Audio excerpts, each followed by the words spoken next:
Hello, everybody, and welcome Love it. to the Two Old Guys Reselling Podcast. This is episode 49. Yep, there they are. 49. We're Using on the fingers. march. Yeah, I don't know if I've got enough, but we're on the march to episode 50.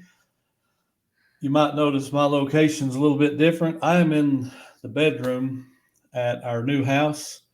I am officially, my listing station is here.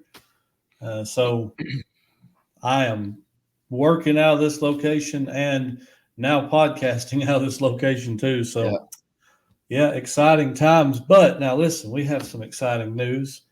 We have a special guest for episode 50, which is next week on this show right here. We're Yep. going to have none other than, tell him, Josh. The Cha-Ching King. Scott's going to be joining us, and we're excited about that. It's going to be fun hanging out with him.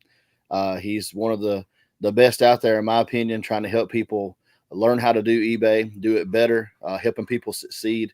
And I admire that. He's a former educator like some of us other people are, and he's really stuck to his roots and the way that he produces his content and what his focus is. I've enjoyed getting to know him more as I've watched more of his content, and look forward to having him on the show. So maybe this is what should happen. Like you and Commonwealth Picker and Cha-Ching King, century basics of reselling or something. Since you guys are all educators from way back. We'll see. I mean, Kevin, if he happens to watch We'll this week, see.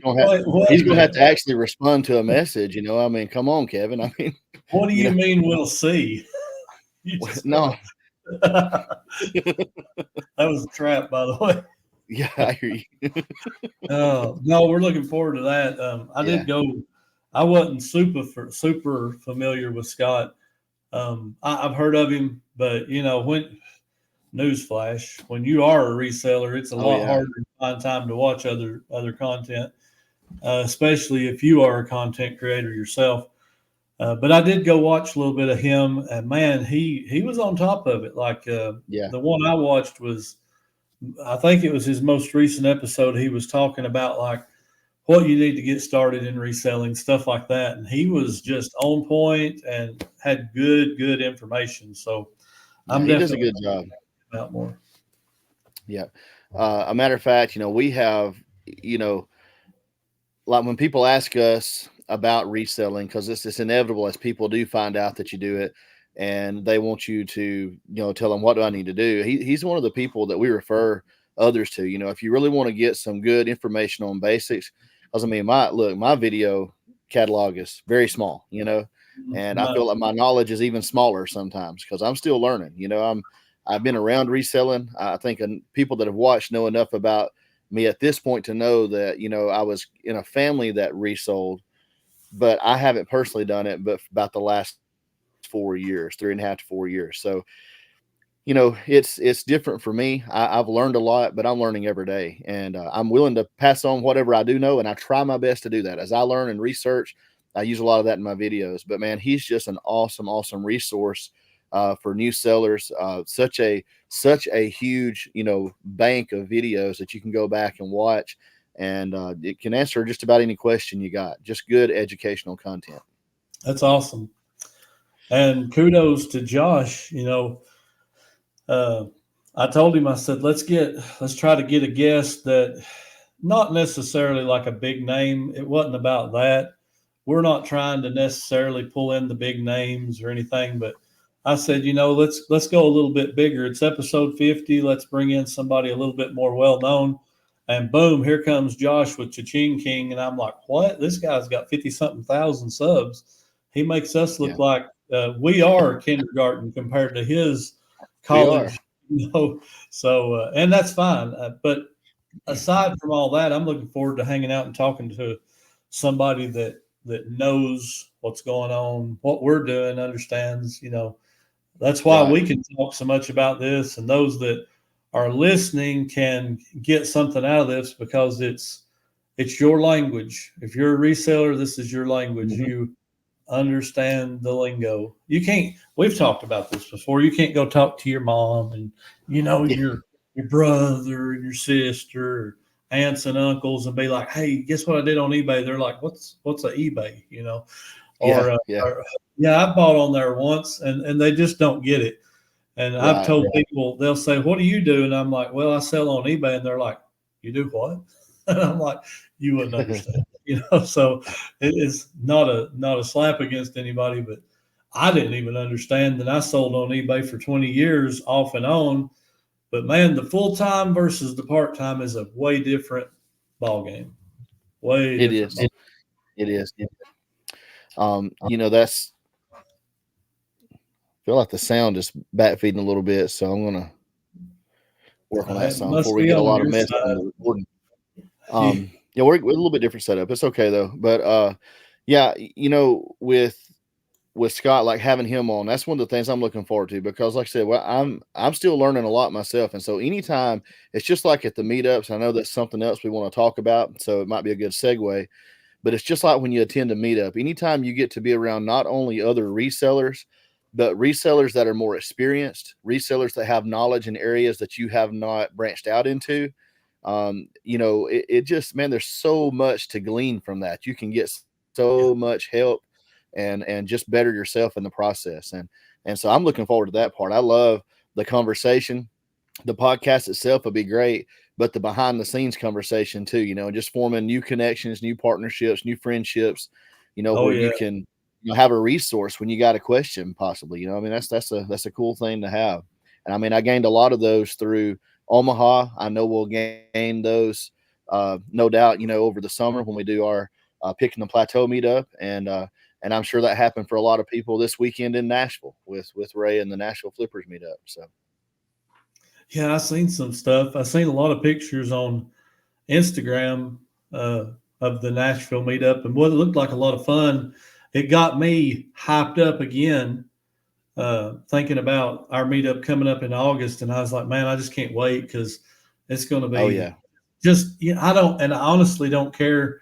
I'm sure a lot of people think, oh, these guys are they're trying to push and get a big old crowd. I mean, I'd love to see everybody that wants to come. But if we end up with 60 or 70 or 50, or, I mean, right now we got somewhere in the neighborhood of 50 or 60 people pretty well locked in to come. And I'm excited about that. Oh But yeah. it's not, to me, it's not about the number. It's not about the dollar figure or anything like that. It's hanging out with, like we're talking, like minded people, getting to actually meet you in Mhm. person, like Nathaniel Ashley over at Lucky Seven Yep. Auction, meeting them in person, people I've become friends with. And it's funny that we talk about it because I was thinking earlier, I was like, YouTube is never going to pay off. Like, okay, I mean, I don't want to say it like that. That sounds negative, but what if YouTube never pays off, never really pays you much of anything? And I Right. got to thinking, now hold on a minute. And this is me and my human mind. I was thinking, hold on a minute. It's because of YouTube that I got to meet you, and I got to meet Nathaniel and Ashley, and going to get Right. to meet you physically in person. And, Chris, old school picker, and a lot of these guys that I didn't know, I've formed friendships I would not have today had it not been for that. So if we're talking YouTube's never going to pay, maybe it won't really ever pay financially, monetarily, but it's already paid with blessings in other ways. So I'm good, Absolutely. you know. And, Absolutely. and the meetup is like a culmination of, I can't drive to Alabama to hang out with you all the time. You can't Right. drive to Tennessee. We can't drive over to Nathaniel and Ashley's. We can't drive, all these different places like Carter, Carter's Retro Quest, the real world champion. Say it like that. Can't drive and hang out with him every weekend or whatever. But everybody in this niche of reselling, this world of reselling, they all know what the 127 sale is, and about Right. 50% of the ones I know come. So it's Hmm. just a perfect opportunity. Like this has to be the most convenient meetup time that there is. Yep. Just, I mean, I was talking to Reselling with Woody messaged me I think it was last night, I believe. At the time of filming this, he messaged me last night, which would have been Sunday night. And he was excited, talking about coming up early in the week and picking on the way up and picking on the way back. And I'm like, that's what makes this one so cool. Yep. You can fund your trip by what you're buying, what you're going to sell, and not just fund your trip, but you can make a good portion of your yearly income by the yard sale stuff that you buy. So as long as you bring a trailer. You better either bring a trailer or a box truck or a big van or something. Right. If you're going to if you're coming from like up north, I could just imagine if this were to happen, I would be thoroughly excited. So no pressure on this guy I'm about to name, but if Ken Bill departed Ohio and said, I am going to drive down the 127 and make my way to Tennessee and show up at the Two Old Guys Reselling Podcast event, the Pickin the Plateau, he could absolutely kill it. Like he could leave out on Monday, just driving, stay in a hotel that night or whatever. Tuesday, driving, just take it slow. By the time he got here, he could have like a couple of months worth of inventory. And cherry on top, he gets to see his best friend, like there you go.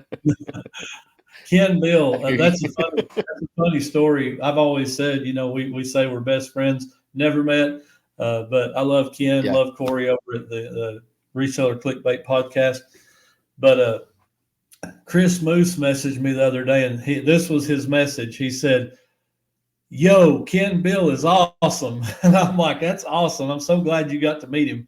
And he was just like excited, and I thought that is so cool. And I hope, I don't know, I don't want to pressure anybody, but I would be ecstatic to meet some of those guys too. That's my friends, like Ken, Corey. I mean, those guys have become friends I never knew I would have. Right. And I know it's even harder for Corey and Teresa, coming from way out in the Midwest, and they are sponsoring they've come on as sponsors. So we appreciate them for that. But sponsoring and actually attending are two different things. He said they were hopeful, but not sure. And it would be sweet, to get to meet everybody like that. Absolutely. Awesome. You mentioned Nashville again. We had actually made plans. We weren't going to be able to go for the whole thing, but our plan had been kind of all along, because we're like 3.5 hours or so from Nashville, was to try to drive up on Friday night and then spend most of the day Saturday, go to the flea market, do the hanging out, eat lunch, maybe go to the bins. I think that's what was planned for after lunch. Maybe go to the bins, just depending on how late it was, and then probably head home. But at least get to meet everybody, get to hang out for a while. And my brother had been waiting on a surgery date for a spinal fusion, and it wound up being scheduled for the Thursday of the the week that that the meetup was. And so anyway, we got back that Thursday, and he actually was doing really good. And I said Thursday, it was on Tuesday, not Thursday. Tuesday. And so he's been staying with us since then, but he's been doing great. Like, he's up and down a lot and had no problems with mobility. And my wife, when she was on the way home from work Friday, she actually messaged him and she said, I'm curious, do you think you would be able to, give mom her medicines and make sure she eats or whatever? Because, we also have mom with us if we were to go to Nashville, because we had planned to, Josh had wanted to go, we'd planned to. And he agreed that he was fine. He would be glad to do it. But then, he can't drive. He's not released to drive. And I thought about it while she was on her way home. And I finally told her, I said, we just can't do that. I mean, if something happened, mama can't drive, he can't drive. If he fell, if mama fell, if anything happened, they're stuck. So we didn't. But, down to the very last minute, we were still, almost took off late in the evening on Friday to head up there. But it was just not good timing this time. And I hated it, man. I hated it. I was looking forward to meeting all those guys. Well, I'm just an hour and a half away. And had it not been for this move and just being so behind on everything, I was hoping to get to go. It was my son's birthday last week. which we was going to celebrate this weekend, which we did a little bit. And I was still going to try to make some time to at least go down and meet everybody. And with the move happening, the timing was horrible for me. So I just couldn't do it. But on the good news front, we do have the shed that is one shed now. I don't know if I've told you this, is coming here. You did. We're officially closed, by the way. We now own this house. This is in our name now. Awesome. We closed Thursday. It's now Monday, so we officially own it. And the one building is coming out here, and I haven't filmed it yet. I forgot my GoPro today, so I didn't film a video of any shipping or sales or anything. Right.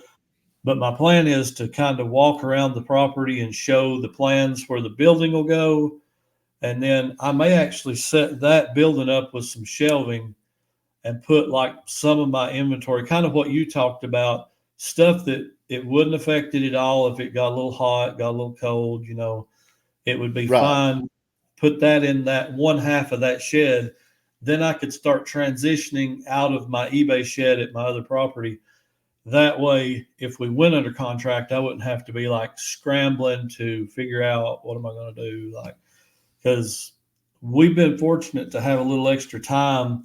But all that being said, I was trying to say, I really took the long road, but I was trying to say that shed is about half to 60% cleaned out now. So my box trailer is about half full.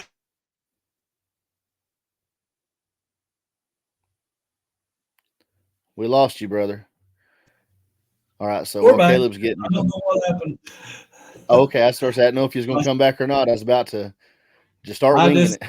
You disappeared, and we just disappeared. That's one thing about this show now. I've got new internet, and listen, it's not what it used to be. It's not bad, not complaining. It's nowhere near as fast, but it's pretty dependable. But I have a feeling that may happen every now and then, so I may have to actually plug up. And the router is just on the other side of the wall, so I may have to go over there and drill and plug up. But anyway, so the shed, sometime this week possibly, we could get it moved out here.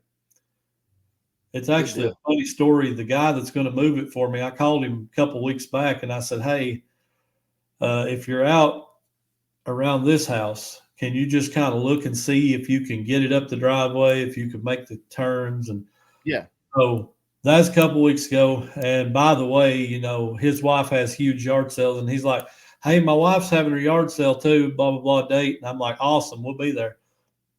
And I talked to him there a little bit. And then he called me this past Monday, and he's like, hey, I've got my machine with me if you're ready for me to move that. And I'm like, are you talking like today? He said, oh, yeah, right now. I'm like, oh, no, I'm not ready. I said, I got to get that thing. Because, usually he's like 6 weeks behind. Yeah. And he was going to drop it and get me moved. And I'm like, man, that's awesome, but let me get it cleaned out. So Saturday evening, we got part of it done, but we still got some left. They can move it with stuff in it. I mean, I know you don't want it to be full or the weight to be on the framework of it or whatever, but it's I've had them move before, like with just a few tubs and stuff left in them. Yeah. And it does fine. As long as you got stuff kind of secured, then it's no problem. We've got the weight out. The problem was Logan had some toolboxes. Oh, okay. Really heavy. If those things would have took off, they'd have went plumb through the metal. Like they'd have just tore all of them through it. Yeah. We've got it down to I could probably just strap the shelving to the wall or something that's left in there, and that would be fine. If I got just a few more things out, we could probably do that. But I think I've got room for most everything. The worst of it is there is some furniture in the loft. That's the worst. Like that's got to come out. But most of it is going away. So it won't even have to be re-put back into that loft. It's just heavy stuff that has to come down. Gotcha. I don't look forward to that. I hate moving furniture. That was another thing. Well, we'll say that for a minute. But that's another issue with that buyout thing. Yeah. No. Anyway, So moral of the story, come see us at the Pickin the Plateau. How's that? that's it. Let's get into this story. Come see us August. Oh man, I'm gonna mess up the date. What was the date? Second, Yes. fourth, second. It's second. You always want to say fourth, and the fourth is a Sunday. So it is the second is the Friday. I think it's all stems from when you made. Yeah, I was gonna say I think it all stems from when you made that very first announcement and you put the fourth on it. It's like that date has stuck ever since then. Because remember we did our when we did our live. Remember the date was wrong. Yeah, well, I know. I've been trying to tell everybody the wrong date the whole time. Yeah. So August 2nd. You still don't sound confident. I'm still in my brain wanting to say 4th. Oh man. August 2nd it is August 2nd. In Crossville, 100%. Tennessee. Yes. About, I don't know, 10 minutes from the 127 highway. About 10 minutes from there is where we're doing it. It is, if people want to look this place up, it's called the Crossville Shooting Sports Park. It is a shooting range, and they have an event room off of their pro shop type deal. Pretty good size room, like 100 by 60 or something like that. A pretty good size room there. So yeah, I'm still pumped up and ready for that. But tickets are still available. If you'd like to sponsor, no pressure, but those are available, and supporter packages are available.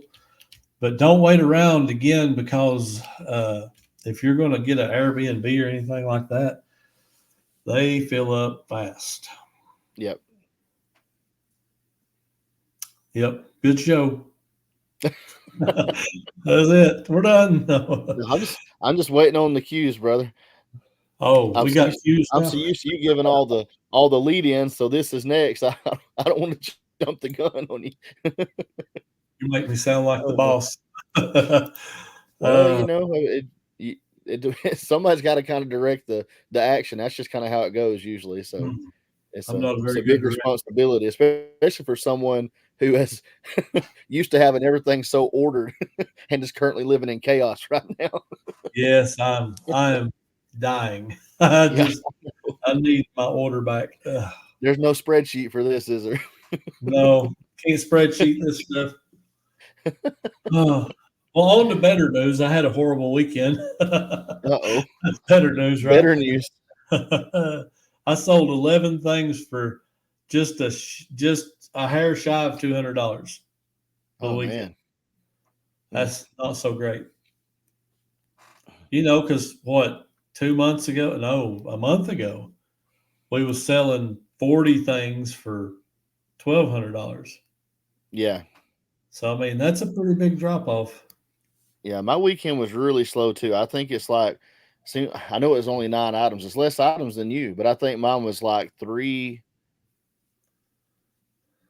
It's over $40 an item, so it's close to $400. The dollar amount was okay, but the number of sales, I say okay. I mean, that's still not great, but for only 9 sales, it was okay. Yeah, that sounds pretty good. I'd take $40 an item right now. Yeah. I just sold $450. That is one thing I have noticed. I actually did list twice last week. But it's one thing I have noticed: when you start slacking on, your consistency, it seems like you sell a lot of cheaper stuff. Because I haven't sold a big ticket item in a few weeks. I didn't remember this story. I do have a little story I'll tell real quick. Then Josh is going to rant and rave for about the rest of the show. But I had a guy make an offer. This old boombox radio was $325, I believe it was $324 or something. And I sent out an offer, 5% off or whatever, and he counter offers $200. And I'm like, I've had this thing for like a year, 7 or 8 months, $200 on a $5 radio. I'm going to go ahead and take that. Mm-hmm. Well, I thought I'd better message this guy first and see how legit he is. I message him. There is no answer. I wait like 8 or 10 hours, no answer.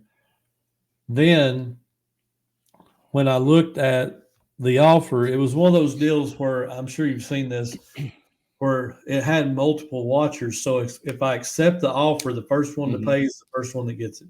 Yeah. I'm like, oh, let's go ahead and do it. Somebody, maybe one person will take it. So I accept the offer. The next day, the guy messages me wanting to know if it works right, yada yada. And I'm like, oh yeah, it's in great shape, works good, everything's good. Then he comes back on his next message and says, well, I can't do 200, but I could do 150.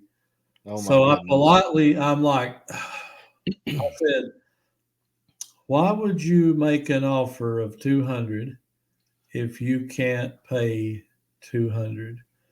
That's basically what I said in the message was, why make an offer that you're not willing to pay? Yeah. And I'm like, after I sent it, I'm like, no, you're blocked. I'm just going to block you. Like I'm actually kind of afraid of what might happen here now because Well, you sound like you're a little shady. So I just went ahead and blocked him. Maybe I'm wrong. Y'all can tell me if I'm wrong. I'm not in the habit of blocking any buyers. That's not something I normally do. I understand why people do. And in that situation, after sending that message, there's a good chance that I would have thought, what if they go ahead and go through with the purchase just so that they can receive it and claim something's wrong with it or claim not describe, anything, or claim it, whatever, I mean, that's what would be going through my mind, so I would be very, very much, tempted to do it because I've been there where I didn't. And especially like you said, when they've already made the offer, you've already accepted, and then they start drilling you with questions before they pay. At that point, very few times has it turned out well, Or, not even the questions. It's now I can't afford to pay what I offered you type scenario. It's like, I don't get it. I just don't get it. I had another one that on an $11 item, they asked me to hold it for like 20 days where they could afford to pay for it. And I'm like, $11, you're wanting 20 days? Jeez, now listen, man. I'm not trying to sound judgmental because No, not everybody can afford I'm not saying I've got money. I'm not saying anything like that. it's Some $11. people have fixed incomes and I get it, but if you can't afford an $11 item on eBay for 20 days, your budget may be a little out of whack. Maybe you shouldn't be on eBay. Maybe you should. I don't know. Maybe I'm wrong there too. But I'm just saying, like, there is a very weird that happens from time to time. Hey, can you hold this for 10 days? Hey, can you hold this for 20 days? And it's like, I can't hold something for 20 days because then you're asking me to take away the possibility that I might sell it just for you to maybe come through and buy it. And then what happens in 20 days when you don't? Well, I lost potential sales for 20 days. So I don't know. That stuff happens and it's like the only exception for me probably on that is I have had people when they make the purchase or make the offer and you accept it, they'll send like their message will read something like, say they're buying on a Thursday. And I know a lot of people get paid, not just fixed income once a month, but some people just on their regular job get paid every other week. And if it's a little bit more costly of an item, I've had them to say, if it's okay, I know it's a few days, but I'll pay you Friday. I get paid this coming Friday. And when I get paid, I'll pay you. And I'm, as long as they seem legit and they're not trying to create problems, I'll wait past that because I know either way by that time, if they don't come through, I can relist and cancel the listing. I don't like to do that a lot, but I have made good sales by being patient and being cooperative. But man, the general rule of thumb for me is just life in general. If you can't afford it, and that doesn't mean you don't have the money to pay for it. Sometimes I have the money to pay for things that I really can't afford. So if you can't afford it, you don't buy it. It has nothing to do with the amount of money you have coming in. I mean, different people of different incomes can afford different things. That has nothing to do with it. But we all, I think, have to learn to budget well and not put ourselves in a bad situation. And it's different for all of us. We have to understand where we are financially. And the season I'm in right now financially is not the season I was in 2 years ago. 2 years ago, when I was making an eBay side income, making my full-time salary, my wife making her full-time salary, we could just not have to worry if we ate out or not have to worry what we bought at the grocery store. But now, they get the thumbs up. But now it's just different. Now, when I go in the grocery store, I'm very thoughtful about what I get. I try not to buy a lot of things we don't need or just buy it just because. We try to be very, very meticulous about how we do things because it's a different income. We're going to have to do that, I think. When you buy a house, you got to think about. And it's okay. It's okay. It's using good judgment. And it's doesn't kind make of sense. It's like I told Tanya. You live your life a certain way for so long that you're conditioning yourself. Yep. When you make a huge life change, like this was a huge life change for us. Oh yeah.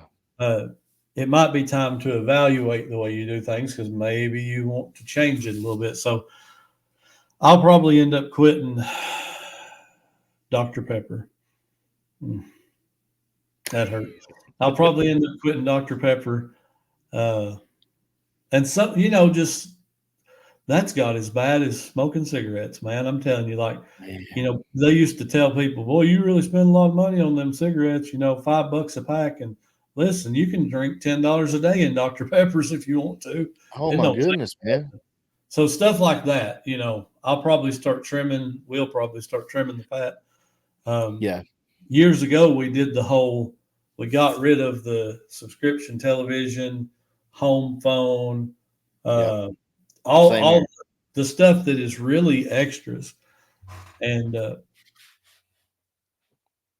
by the way, that was how we had TV and then Roku, so I got to do all that. But I mean, that's just the trimming the fat type thing that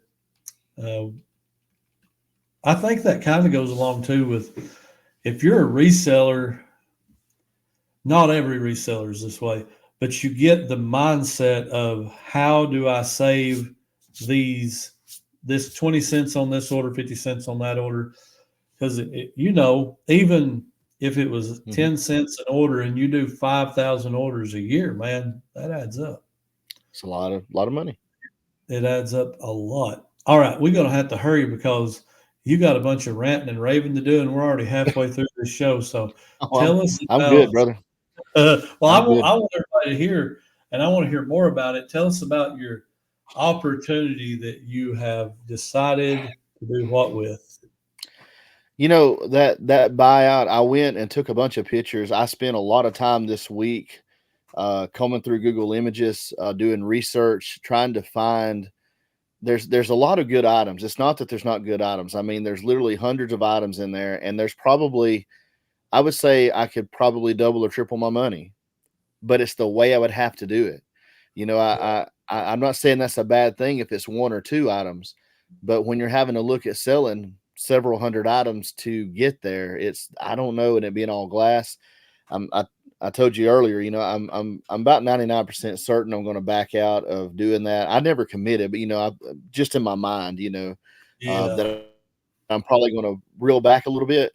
I was really hoping that, when I went in there and just picked a few things when they had their last sale a little over a week ago, like I grabbed 2 Pyrex coffee pots, that were complete. One of them was the 9-cup, sells for like $120 or something like that. The other one, I think for about 70, it was a 6-cup, and I got both of them for $15 each. It was a good price on those.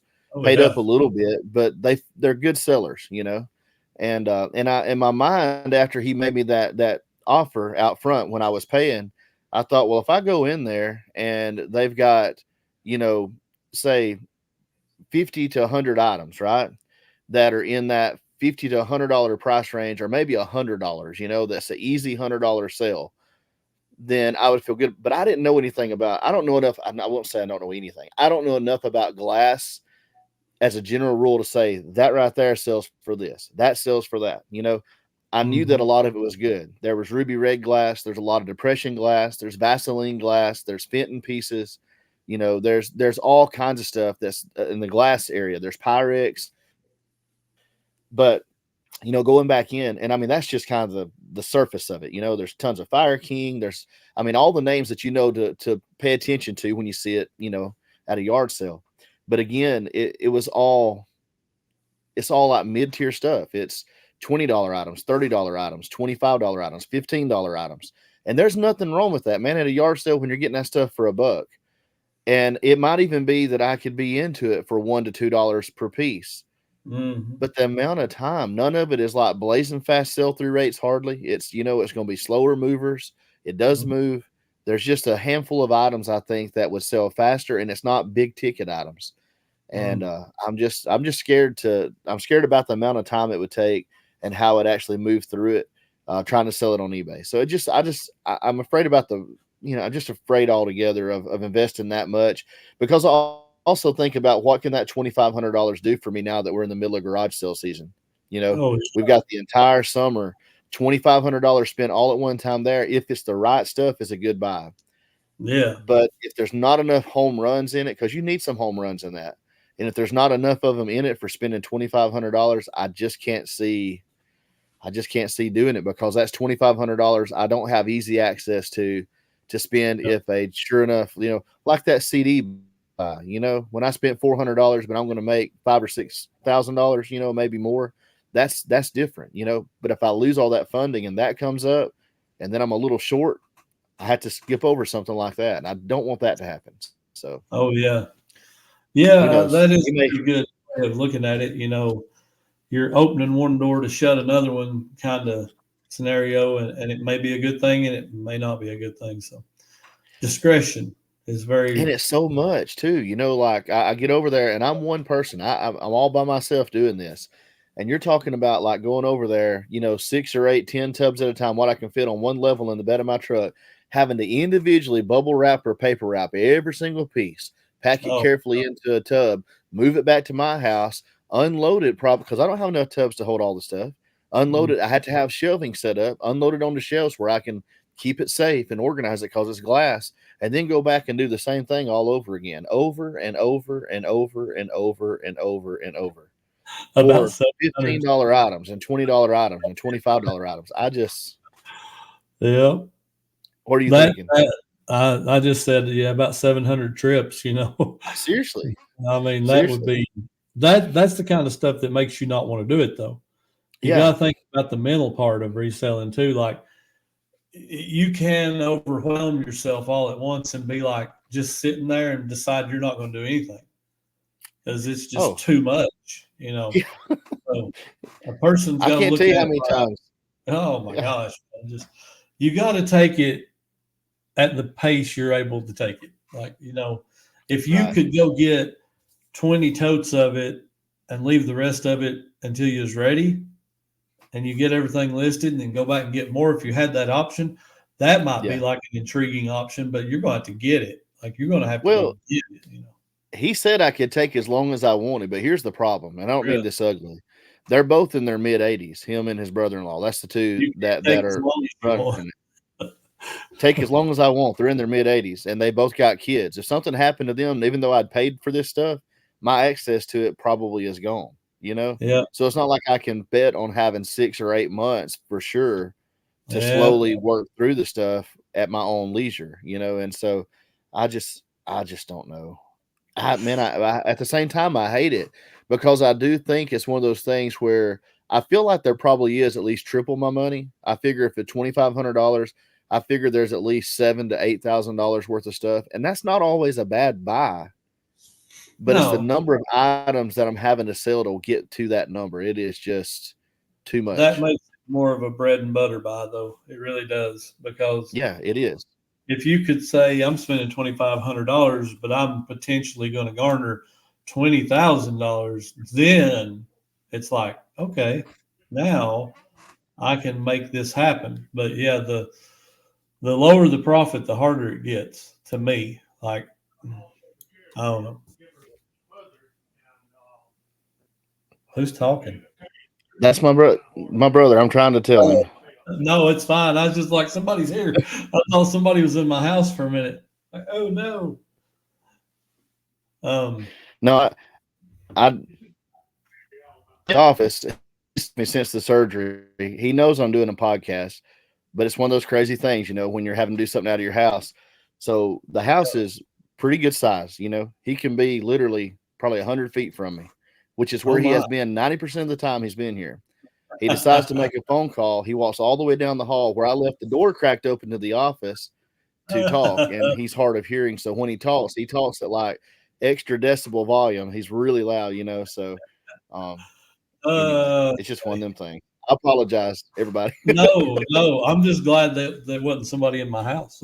That's what I'm here by myself. Yeah, I was thinking, I'm hearing somebody talk. Like, this man. is getting a little creepy. I bought a haunted house. What in the world?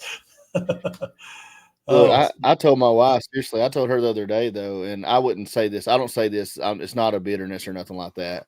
We are glad to be able to do what we're able to do for family and help and take care. But I told her, I said, sometimes I get the feeling like our house is more of a bed and breakfast or a hotel, than it is a home. I said, we have so few days that come around where it's me and her, Yeah. and my son's in his, mid-20s and engaged, and he's here, about half of the time, because he technically lives here, you know what I mean? But then he'll stay, like he'll go to his mom's or he'll go to Starkville, where his fiance is going to school. He'll stay out there sometimes, or sometimes she'll be at her mom and dad's house and he'll go stay out there, for a night or whatever. And so it's just all over, and so, but he's in and out. She's in and out. She come in this weekend and she was here for church and stuff. She comes a lot for church. And so she stayed over the night, and we got separate rooms, and all that stuff, Matter of fact, he had to sleep on the air mattress because in the music room, because he's got his bedroom. So she had his bedroom. Mom was in the spare bedroom. He is on the air mattress. My brother was in the recliner, It's like, I mean, it's like this all the time, And then meanwhile, my wife's like, next weekend, I told my mom and dad they need to come up because we're having a dinner at the church on Saturday. And she's going down there to see them. So usually it's the two of them plus at least 3 or 4 of the grandkids. And it's like, we'll have mom, and most likely Trey and his fiance will be here. And David will probably be back at home, but he'll probably be over for dinner, on Sunday. So it's pretty common for me to have 10 to 15 people, at least once a month on a Sunday to be trying to take care of. And I'm just like, sometimes I just get overwhelmed. I get overwhelmed. Well, we bought this technically 2-bedroom house, right? Because the guest house isn't done yet. When it's done, it'll be a 3-bedroom property with 3 bathrooms. Yeah. So the problem with that entire concept is right now there's 7 people in this house. Yeah. In a 2-bedroom, 2-bathroom house. So we're in the master bedroom right now. This is me and Tanya's room. So 5 people. So the way it's set up right now, we've got 3 single beds in the other bedroom. The boys stay in there and my wife's brother stays in there. So the girls have been camping out in the living room. Everybody thought I'd kick them in the backyard right then. They've been in the living room on a mattress for, I don't know, 2 weeks, about 2 weeks. Once the loft is done, I do this because looking out my window right here, I see the guest house, which will be my eBay shed. I'll keep saying eBay shed. It'll be my eBay building. But that loft up there will be a bedroom, like a fully finished, nice, closed off bedroom. So I don't know if that'll be boys or girls, but 2 of them's going up there. So then there'll be more of a normalcy kind of. But yeah, that's the way I live, brother. We've got 7 people almost all the time. At one point we had 9. That was the norm. And that's without anybody coming over. We don't really have a lot of people over like that stay. People will come over, but they don't really just stay. And the reason is everybody lives so close. Yeah. My wife's entire family almost lives in this town. So if you come visit, you can just go right back home, Right. And my entire family is in this town except for a couple. So there's never a need for it. But yeah, that sounds fun though. Well, and that's why we do what we do. We do the same thing when we go down to visit my wife's family. We end up staying, like the night a lot of times because, it's 2.5 hours. So, it's okay to drive and come back. And sometimes we have to do that, but it's always nice when you can leave, like, toward the end of the day on one day, stay that evening, sleep over that night and then stay most of the day, to have a really good visit, because we don't get to just pop in on each other, real regular. So while we're there, if we're wanting to see, like her brother and his kids and them, and also see her mom and dad, or just different ones, her aunts and uncles, cousins, anything that's going on, it's hard to go for just like 3 or 4 hours, and see hardly anybody or get a visit. And same for them when they come up here. If they're going to make the drive up here, like her mom and dad, I mean, it's great that we have space that they can come and stay. And, she gets to spend time with her nieces and nephews, or my nieces and nephews too, of course. But, she's just really, really close. She's been there, their whole time growing up. So, when we got married almost 4 years ago now, and she moved up here away from, the Montgomery area, it was a big change for her not being close to her family. So, it's great. I love family. I grew up in a huge family. My only 3 of us with my mom and dad. But I've talked about, my mom's side and dad's side. I mean, I got so many cousins, and so that's what I'm used to anyway. But it's just, sometimes it's interesting, around here we accommodate the best that we can. So I understand the sleeping in the living room, Oh yeah, I'm just sitting here thinking, you've got that great old big metal shed. I might like build a little bunkhouse out there or something. Yeah. Be like, good night, bye. Yeah. Have a little retreat. Little bunkhouse with about 12 bunks in it or something. Well, and that's what I told Casey. I told her, I said, that's one of the things I'm looking forward to right now, because we do have, and it's fine. Like we have between, taking care of mom and just different things, just being a family. I mean, I don't want family to be put behind what I do because I work out of the house. I want that to always come ahead of it. So that's important. But in doing so, when you're working out of your home, sometimes it does make the work side hard when you got a lot going on. And so having a separate space will make it to where I can still do my work day, and it also not get in the way of the family stuff, when we got things going on here. So I'm looking forward to that. That's going to be awesome. Very awesome. So I need to rant.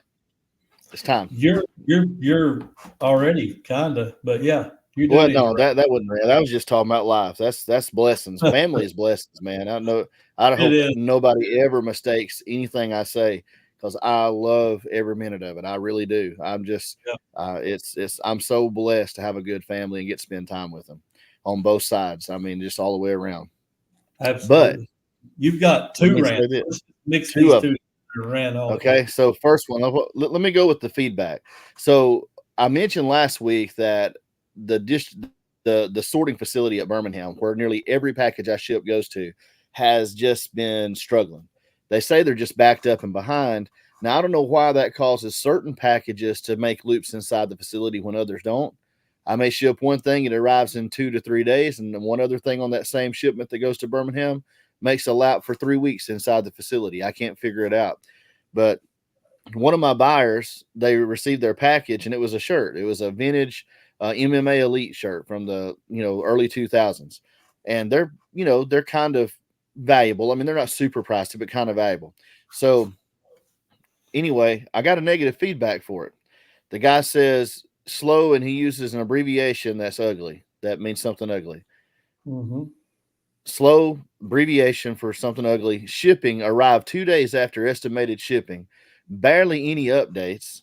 Only positive thing I can say is that it looks nice, but worth $40 and bad shipping? Probably not. So I priced the shirt at market price. I shipped it out on time from my end. I have 3-day shipping. I don't always take 3 days. I don't have 3 days so I can wait to the last minute. I have 3 days because we have a lot of things going on, and every now and then it does get pushed to day 3. Every now and then. Rarely does it go past the second day. A lot of times I'm shipping next day, sometimes same day, depending on when the sale comes through, if it's the day that I'm shipping. But anyway, that being said, it's not only that I don't control the shipping, and I get that. None of us control that. But even eBay had sent messages out to sellers and buyers informing them that there were shipping issues and that some deliveries may be delayed. So one, I don't see how eBay would even allow it to be posted when it's based off of shipping, and then based off of, I chose to buy this item for this price, and now I'm acting like I shouldn't have paid this much, and it was something I did wrong. I don't get that. Like, I mean, And for $40, I'm like, well, that was the shirt was a $30 shirt plus shipping, and you chose to buy it. You saw what it was going to cost before you clicked buy. You didn't ask to cancel. You could have as soon as you clicked buy. If you're having buyer's remorse, I would have canceled gladly, just not shipped it. It's not a big deal. Matter of fact, if you got it and you just really weren't happy with it or regretted it, you could have had a buyer's remorse return, and eBay would have let you return it all day long, and you wouldn't have had to left a negative feedback. And the shipping part, I can't do nothing about. So anyway, I asked for a revision. I doubt it goes through because you know how that works these days. But I'm hoping that if that doesn't work, I can appeal to eBay because of that abbreviation. Because in my mind, even within my feedback, I'd rather not be there because of the word that's represented by it. And I think that should be enough reason for them to remove it, because I know if there's inappropriate language, they will remove it.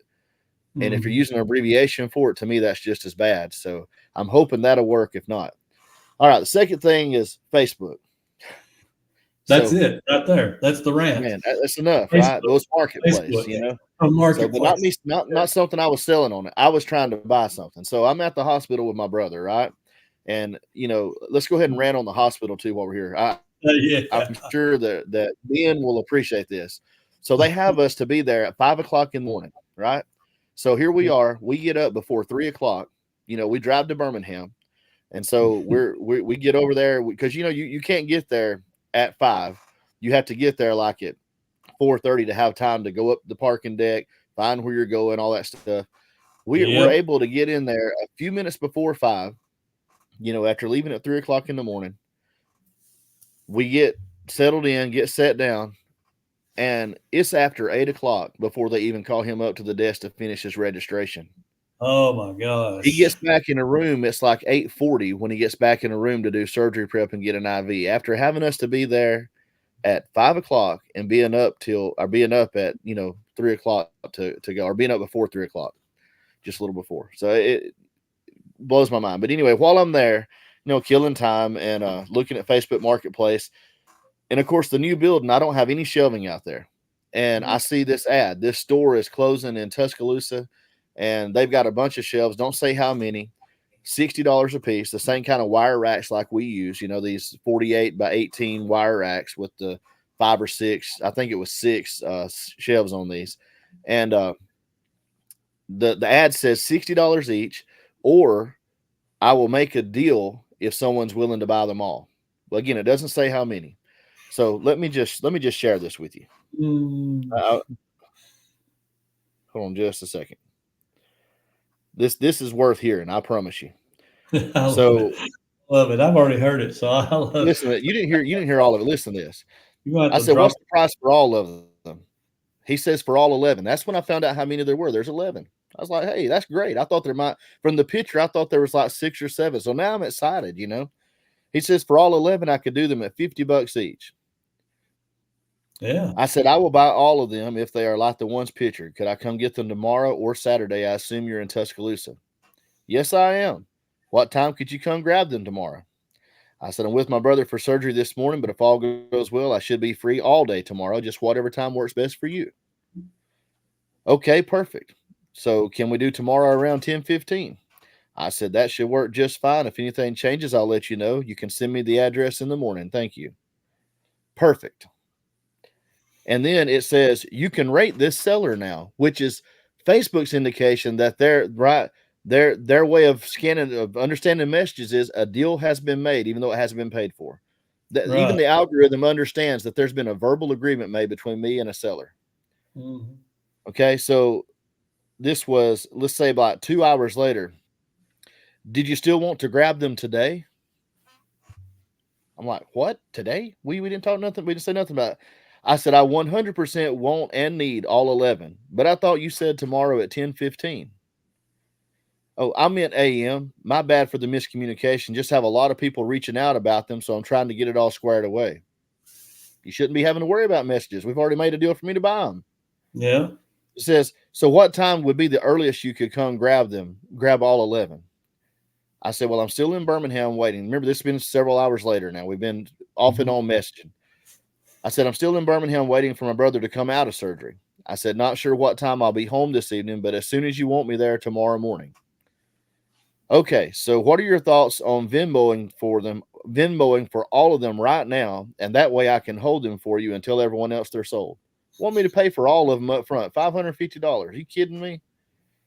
I said, yeah, I can't pay before coming. I said, but I'll bring cash in hand tomorrow, which to me sounds better anyway, because Venmo and Cash App, all that stuff usually takes a percentage of your money anyway when you take it out. I know there's ways that you can do it where it don't, but most people do it the quick way, which does cost them money, cost them a percentage. So I said, I know Facebook isn't all, I just added this, trying to ease his mind. I said, I know Facebook isn't always reliable. I said, but I will keep my word. I could try to come tonight. I'm just not sure yet if or when he will be released to go home. Guy says, understandable. Would you be willing to put a deposit down for one right now and then pay cash for the others? He said, just want some sort of guarantee. That way I can tell everyone else they're sold. Would much rather sell all of them at once to you than a few each to other buyers. But I also don't want to tell all my other buyers no and lose everyone that's interested in it if you don't come tomorrow. And I thought, you've already agreed to sell me the things. This has nothing to. I said, I don't even have any of those apps, and I don't Venmo, I don't Cash App, and I just don't use that stuff. And I told it, so I went on. I said, I'm a full-time reseller, and I need the shelves for a large building I just had built. Just went ahead and told him why I was wanting them, trying to give him some background, some reason, just credibility. Yeah. I said, all I can do is assure you that I'm good for them, but I understand if you can't hold them. Though I would greatly appreciate if you would, because I am absolutely certain I want them. I'm going to be buying them either way. I just saw your post and was hoping to save a little money. So his response, then can you meet me there tomorrow at 8:15? That was his response to that message. He says, I also have someone willing to do full price right now for two of them. And this was like an hour later from that last message. Now he says, I've got someone willing to do full price right now for two of them, and I already told them yes yesterday. So can we do 50 each for the 9 of them tomorrow? And I'm like, are you kidding me right now? So I said 8:15 would be just fine. I said I would rather have 9 than none, rather have 9 of them than none of them. I said if the others fall through, I'll still buy them. So if the other guy doesn't show up, all right. So then about 3 hours later, 4:47 in the afternoon, we're setting up in the room, still waiting. We waited forever. It was like 7:30 when the doctor finished surgeries and made it around, to check on him and let him go home. So we sat there for hours, and so almost 5 o'clock, I get a message. I have 3 units left. Are you still interested in them? Good. Yeah. I said, this is where I normally just don't say anything else, but I just, I was tired. I was frustrated. And I don't feel like I was ugly, but I was just, it's kind of like when I'd have to lecture a kid at school about integrity. And so I said, wow. So you said I could have them all. Then you said I could have 9. Now it's 3. So you basically sold them out from under me. I mean, it's totally within your rights to do so, but it's very disappointing because I really needed them. What's happened to integrity these days? I mean, I'll just pass at this point and get mine somewhere else. I prefer to do business with someone who keeps their word. Have a nice evening. And so he comes back and says, I told you if you wanted, you could have them all, correct? And I'm like, yeah, exactly. That's what you said. Mm-hmm. He says, but also told you I couldn't just hold them and risk you not taking them and saying no to everyone else. He didn't say he couldn't hold them. He just asked me for money to hold them. Yeah. He said, I need this going ASAP, and was selling them first come, first serve. Never said that one time in the ad, nor did he say that to me. And I would have been fine with that. Look, I read ads all the time. First come, first serve. I get it. If you're not the first one there with the money, I get people that want to do it that way. And I understand if you lead with that, you can't be mad at someone for doing that. You can't have something sold out from under you when the guy says first one with the money gets it. It's just not possible. But anyway, he says, very sorry you're disappointed. But like I said, I couldn't just sit on them waiting. If you're still interested, target selling them. Jeez. Wow. Oh, man. Say to that. That's where it gets really hard not to become a super smart aleck like that. It gets really hard. And I'm not advising that. I'm just saying that's no. You want to come back and say, you punk. Like, what in the world? And honestly, I was not trying to be a smart aleck with my response. I was thinking back, the way I was raised, the way my dad, when I was growing up, a man come up to look at something dad had for sale. The man could shake my dad's hand. And I know we say this stuff and people act like, oh, that's the way. It literally worked that way. He would shake my dad's hand. And that was good enough for my dad. If the man said, I'll be back in a week with the truck to pick up this old junk car or whatever and pay you for it, that was good enough. If anything, my dad might say, if he was talking to someone on the phone, because my dad was always dealing with, odds and ends like that, he might say, if you want it, bring $100 cash with you, and that'll be enough to hold it. Yeah. Now we're talking about something that's going to have to pay $4,000 or $5,000 for, maybe an old used car or something. Like give me something that this is your handshake, your word, and $100 will hold it. I'll hold it. And my dad always kept his word. Mm-hmm. I mean, both ends. That's the way it worked. And most of the time, there was no money involved at all. It was just a handshake and a verbal promise, and that was enough. And so it just, that's the way my mind is set. It's just that integrity issue. And I taught my kids. I was in school teaching. That was one of the big things. I mean, it's important to teach our content, our subjects. But man, I always tried to teach them, like how important integrity was. I mean, it just Mm-hmm. character building concepts that, you do what's right because it's right. You keep your word because keeping your word is what you're supposed to do. And if you're not willing to commit to what you're saying, then just don't say it. Just don't say it. Don't make a promise you're not willing to keep. That's the easiest way to operate. You won't disappoint anybody and you won't let yourself down, I mean, it's just don't commit to things you're not willing to do. Because that happens a lot, especially these days. But anyway, I probably need to let it go, and we can move on. Very good rant, sir. Time to be Very good rant. The dad joke and talk about some wrestling history. That was a low blow right there. I could have probably gone on for an hour, but I, tried to keep it short. All right, so what do you think? You can go to comment or? Yeah, let's do a comment of the week. You got one? Alrighty. I do. Well, maybe I have the same one you've got again. I doubt it. Now, if you were trying to pick one that didn't let you know how bad your dad joke was and how good mine was at the same time, you probably had a hard time finding a comment this week. But I'm just saying, So Breeze Flippers, this is David and Sherry. They said, "Okay, guys, the jokes were good this week. I have to give it to Josh. Roll Tide." Yeah, I knew you was going to take that one. I like it. And you knew I wasn't going to take that one. Sorry, Caleb. They even felt bad for you. Sorry, Caleb. Says, hey, and then I liked this because we talked about the location of the bathroom in your new eBay space. He says, hey, for your new eBay shed, just make sure you put the hard goods and candles in front of the bathroom. Nothing could stick to that. Great show again. Thanks, guys. So that's Breeze Flippers, David and Sherry. And I looked up, I'm going to try to start doing this. Their eBay store is Doohickeys and Whatnots, if you want to check them out. They don't have a YouTube channel, I don't think, but Doohickeys and Whatnots on eBay. Cool. That's awesome. Yeah, thanks so much What you got for that comment. So mine was Coppercat 8383. She just had a simple comment. She said, I always try to leave a comment, even if it's only thanks. My understanding is that helps the algorithm. And we do appreciate the comments, even if they are just a thank you comment or anything. Always feel free to comment on these videos. Tell us how awful we are, how horrible our dad jokes are, and so on and such. How horrible your dad joke is. Like I said, you picked the one comment that did not mention the dad joke. I like that. Was convenient. No. Look, you spin this however you want to, okay?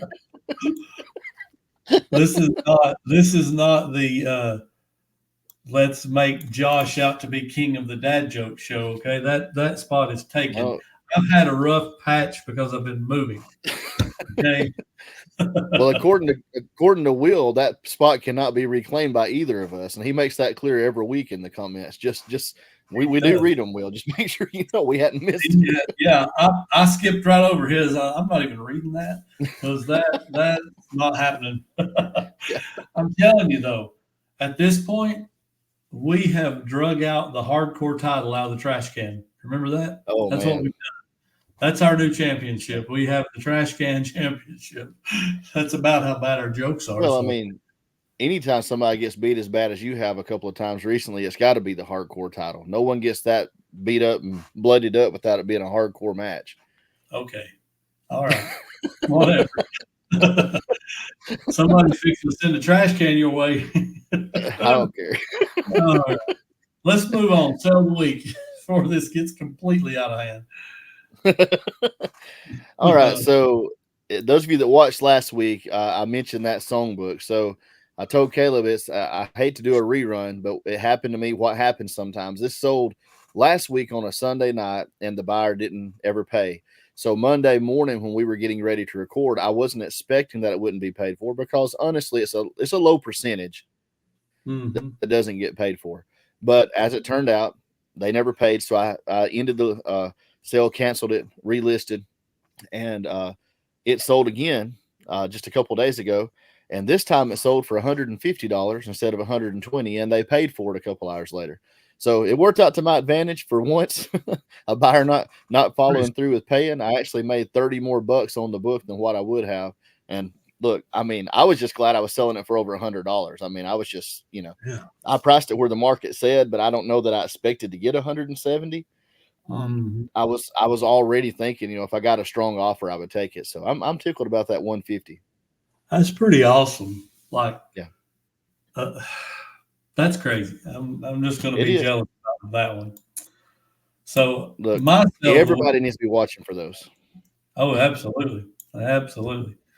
My sell of the week is actually Tanya's sell of the week. I do this a lot because Tanya is the bread and butter and the backbone of the business around here. But anyway, she sold a BK enameled steel Dutch oven, 2.7 quarts for $50. We had two of these that we bought probably a year ago, probably last yard sale season. And the one sold within like 2 or 3 weeks. It was the big one. It sold for $100. It sold fast. This one was a little bit smaller, not as convenient a size. You're not going to use it all the time. But somebody finally made an offer.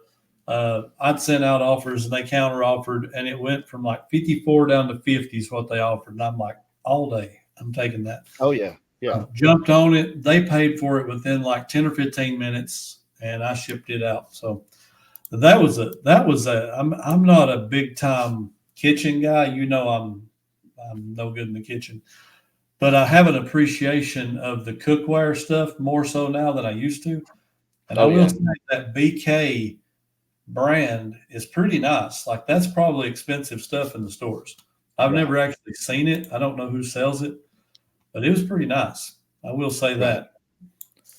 Yeah, cookware is a good niche to pay attention to. I mean, there's a lot of really high-end items in that area. I do well with cookware when I buy it. It's just you got to find the right stuff. I'll say this too: you really need to pick up your game on your sales, man. I mean, come on. I had 3 sales that were $100 or more. I just had to pick one. I mean, my low tier sales were over $50, most of them. I sold a T-shirt for $65 this week. Good job. Come on, man. Good job. I'm proud of you. I want to brag on my wife, but she brought a T-shirt up to me a couple of weeks ago when we were out, and it was like an old single stitch, but it was like a Christian T-shirt. And you remember I think it was in the 90s. I was never a contemporary music fan, but Carmen back in the 90s had a song called Who's in the House? JC's in the House. I remember. And so it didn't have Carmen on it anywhere. It wasn't copyright or licensed under him. It was just the little house, imprint, and Who's in the House, the question mark, and JC was inside the framework, the little box shape of the house. It's a cool looking shirt on a black Fruit of the Loom single stitch, definitely a 90s product. And it was nearly perfect. It had a little hole on the stitching at the bottom. But anyway, I listed it up when I found them. They were selling pretty high. There weren't many examples of that exact shirt, but like his concert shirts were selling well. And I Google lensed it to confirm that it actually was a Carmen shirt, not just a shirt that was like a knockoff of his stuff. And so anyway, I listed it at like $75, and I got an offer of $65 this last week for it. And that was all her. She walks up, she's like, "What do you think about this?" And I mean, I'm seriously thinking to myself, I'll be lucky to get $15 for it. I knew a single stitch. It had a print. I thought, there's probably a Christian out there might like it and it being single stitch. But I didn't want to disappoint her. Sometimes I'll pass on stuff like that because it's like $6, But I'm trying to encourage her to pick and to help me because I want her to learn about it. And she, and so I love when stuff like that happens. It totally blew my mind when I looked it up though later. I looked it up and I was like, I can't believe she did this. She had the pick of the day that day, and it's like, That's awesome.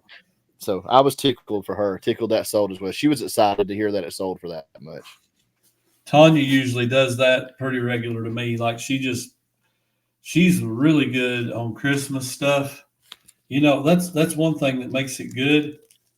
If you're a reseller and if you have an area of expertise just from your life experience, like I knew video games from my childhood and I knew electronics and toys and things like that. Well, Tanya knew the kitchen stuff and Tanya knew the Christmas stuff.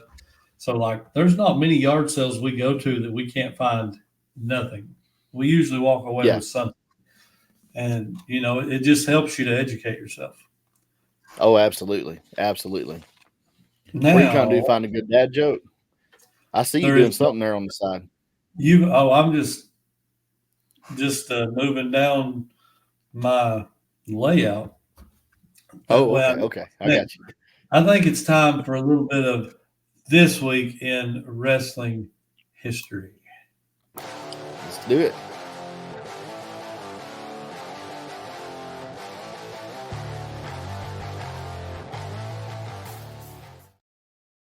And once again, Josh has all the wrestling information because I am absolutely terrible at running a podcast. So you do great, brother. Seriously, you do a great job. So I wrote down several things. I'm going to go with just a couple of these because like we talked about, if we do this, still doing this next year, we got to have some stuff we can still pull for this week next year. But a couple of these I thought were one of these was really interesting. I thought anyway, 1977, an older fact, Baltimore, Maryland, the superstar Billy Graham defeated Bruno Sammartino to take the WWF championship, and it ended Sammartino's second run as the title holder. So just like to throw some of the old guys in there. That superstar Billy Graham was a character. Cool stuff. Fun fact about Billy Graham, he kind of was the inspiration for the Hulk Hogan character. Yep. If you look at him, you can see a lot of the similarities. You can, absolutely. He was. I kind of feel like I'm not as big of a history buff on wrestling as some of y'all are. Like a lot of y'all know a lot more about it. Will has got a huge knowledge about it. But I'll say this: like I always thought he was just like kind of when I've seen documentaries and film of the old matches.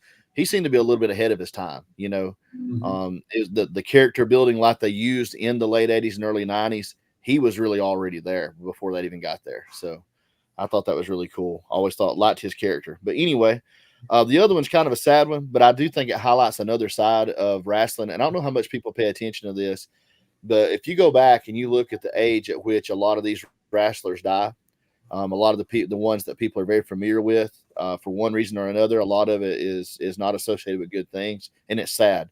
There's a tremendous amount of wrestlers that have died barely making it to their 40s of heart attacks, and I know a lot of times that's attributed to the steroid use and other things that were going on, being hard on their bodies.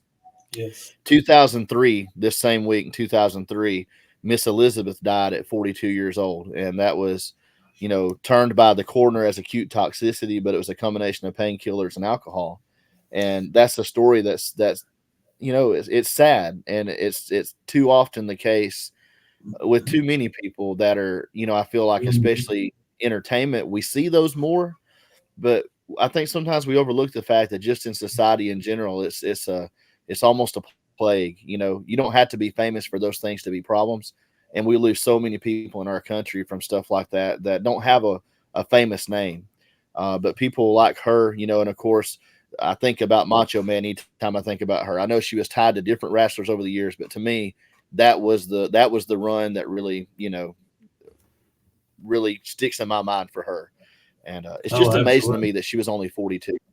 Just blows my mind. I was just about to say that really hits home now. Back then, when we were in our Yeah. 20s, 42 seemed like a forever away, but now Yeah. it's like she was 42. That is so crazy. Yeah. And I think during that time she was valeting for Lex Luger, and Lex Luger got in a little bit of trouble over that too. And Yep. now he talks about it, the regret and stuff that he had, and so on and so forth. But she was probably, arguably the first lady of wrestling, I would say. Yeah. Yeah. I mean, when she was just the epitome of class walking out with Macho Man. Here he is, Macho Man, crazy, wild, and she made him just that much better, Yep. Absolutely. I love Absolutely. the Macho Man Elizabeth dynamic. And if you go back and watch when he, was proposing to her on TV, there were fans crying everywhere. They were so connected to that. Like, it was huge. It was a big storyline. I mean, not just but just like you said, that whole dynamic between the two of them, just you would never think there to be so different. You know what I mean? In so many ways, like their character dynamics were so far apart in so many ways, but man, it worked so well. It just worked so well. There's a lot of documentaries about Macho Man, but I watched one. He was probably the most intense wrestler ever. Yeah. Like work rate, character, he was intense. And Ricky Steamboat tells the story how him and Macho Man, the match they had that was like renowned. He said Randy had that match laid out by the numbers, like 500 or however many moves there was going to be. He had it laid out like one reserve. You still there, brother? Wrestling match. And Ricky's like, okay, Mach, we'll do it. And we got it. And it just had to be Ricky Steamboat. I think nobody else would have put up with what Randy was asking him to do. Yeah. And they went out there and arguably had one of the greatest matches of all times. Yeah. But Ricky, he tells the story, and he said, Macho Man was like, what's number 35? And he's like, arm drag. He's like, what's number 36? Side headlock. 37, leapfrog. He's like telling him all this stuff. He said, we got to memorize this. We're going to have a perfect match. And you go back and you listen to that, and Hogan would talk about Randy Savage, and he'd be like, Macho Man would come. He'd call him at like 4 a.m. He'd be like, so Terry, have you been thinking about the match, brother? And he's like, it's 4 a.m, Mach. Why are you calling? He's like, we've got to have a good match. He was just intense. Like, he said nobody worked harder than Randy Savage. And I believe it, because he's a real deal. Like, he was awesome. So we're not going to overlook the fact that Mr. Hank Hill just pulled Macho Man out of his back pocket. And I mean, like the voice was spot on. You didn't have the intensity, because I know you're like me, you're a little bit reserved about it. Well, but I can see it. Intensity, brother. We can do it. There's only Killing me, man. And don't you forget it. That's about my only two voices I can really do. That's pretty good, though, man. I haven't heard that one yet. Yeah, Bobby, he just, no good. But the Macho Man, yeah, you just don't know. I always loved watching him, because when he talked, he was like this right here. Oh, his throat, yeah. Just every vein, everything. Yep. And the voice. I think every cell in his body was engaged. Now I've got myself messed up. But his voice was raspy, but he developed that voice. His brother, who was the professor, Lanny Poffo, I don't know if you knew that, he talks about him, and he said Randy went into Macho Man mode, and after a while, there was no other mode. He was Macho Man. He said at home, driving down the road, everywhere he went, it wasn't screaming and hollering like that, but he was always talking like that, brother. He never did anything any different. He just talked like that. Yeah. I was like, that is crazy. He became the Macho Man. Well, and I mean, honestly, if you think about it, it did pay off for him, because there's been quite a few now, but back in that time, you know what I mean? There weren't many wrestlers that had kind of transcended beyond their industry.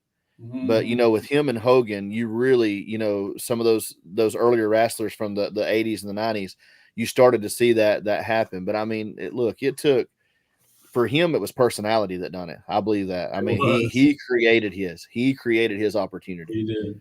And he it had paid the off. skills to be the best wrestler, but the personality made him connect with everybody.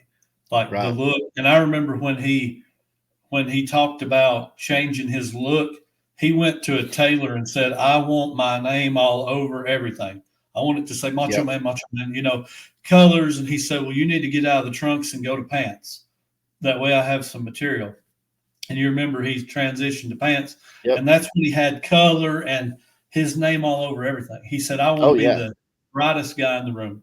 And I'll go as far as to say this. If Hulk Hogan hadn't have got the spot he got, I believe it would have been Macho Man's spot.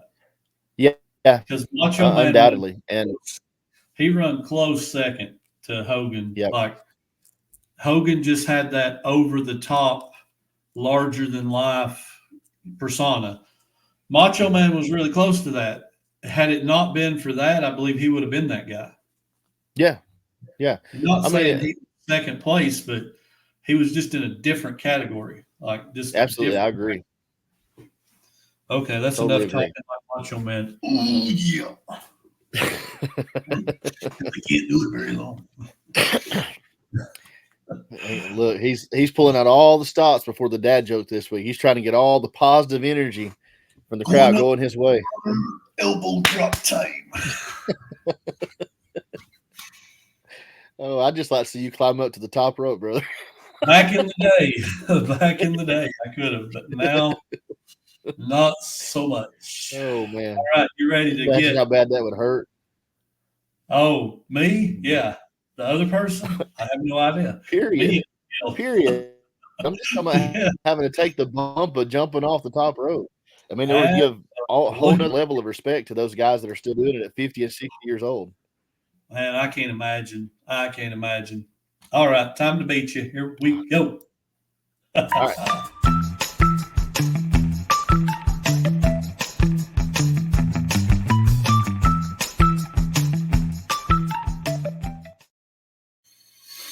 You get to go first.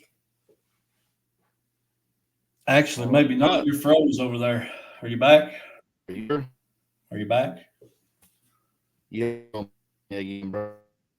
I can't hear you. I think our internets have exploded. My Macho Man voice. No, you're the one. The internet. Is it me that's freezing or is it you that's freezing? I don't know. You're freezing on my side. You're getting kind of pixelated a little bit. I'm not sure if it's I can hear you now. Okay. Because you're freezing on my end. I don't know which way it is. Well, mine seems pretty let me swap my internet. Because we got to get this right. Oh yeah, we definitely want to get this right. We got to make sure it's right. Give me just a second. It won't take me long. I'll switch it right on over. It won't take you long. That's okay. That's okay. I don't know. You don't know? We may have to retire the dad joke after this week.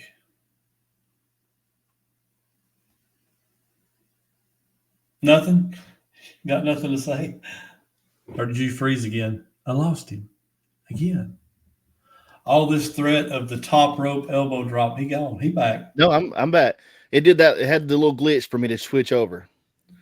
So I had to remove and add back in. All right. So is that better? I said we may just have to retire the dad joke title. I heard that. I'll retire as the linear champion and we'll just ride off into the sunset. Actually, I guess I need to win it before I retire it, right? Yeah, you'd need to win it. So, all right. Did you hear the news? Probably not. All right. So the convicted hitman, Jimmy Two Shoes McClarity, confessed today that he was once hired to beat a cow to death in a rice field with 2 small porcelain figurines.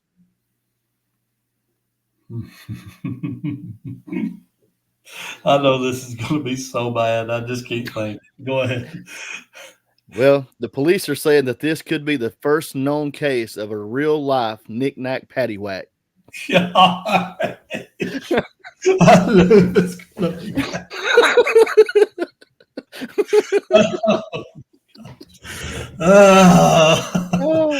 You got a real laugh out loud from me, so that's pretty good. I'm gonna And you got to really think about that all the way around. You know, yeah, I know a rice field is a rice paddy. That's what they call them. Yeah, that was so not good. It just oh man, I'm not beating that. There's no way.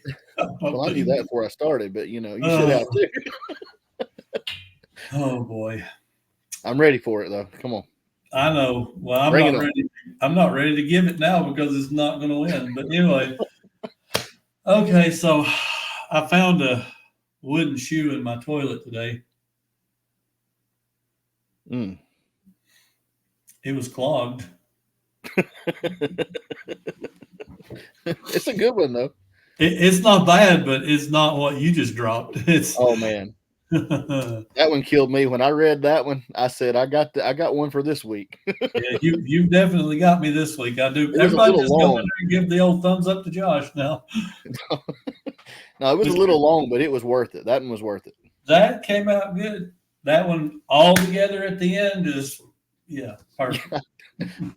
First real life knick-knack paddywhack. No, that's good stuff. Oh man. Good stuff.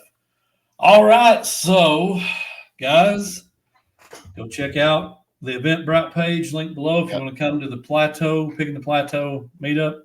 Make sure to tune in next week for episode 50. Yes. 05. That would be 50. That's it. For our special guest, the Cha-Ching King, Scott. I'm looking forward to talking to him. Me too. And, that'll be the first time I've talked to him. So looking forward to that. And can't wait for that. And can't wait for the 127, man. That's getting closer and closer. Yes, sir. This moving houses has kind of messed up my timeline. So now it's 3 months away, and it's like, oh man, this is 3 months away. Yeah. So now it's time to get down to work. And you messaging me about logos for possible merchandise. I'm like, yeah, that's time to do that stuff. So anyway, it's getting to be crunch time. So, guys, thank you for being here. Josh, any final words? Just don't forget, we're your home for wrestling, reselling, and real good times. And we'll be back with you next week. Don't forget like I did. That's right. Love you guys. Seriously. Appreciate everybody. Thank you guys so much. And we will see you later. 2 Old Guys out. Out.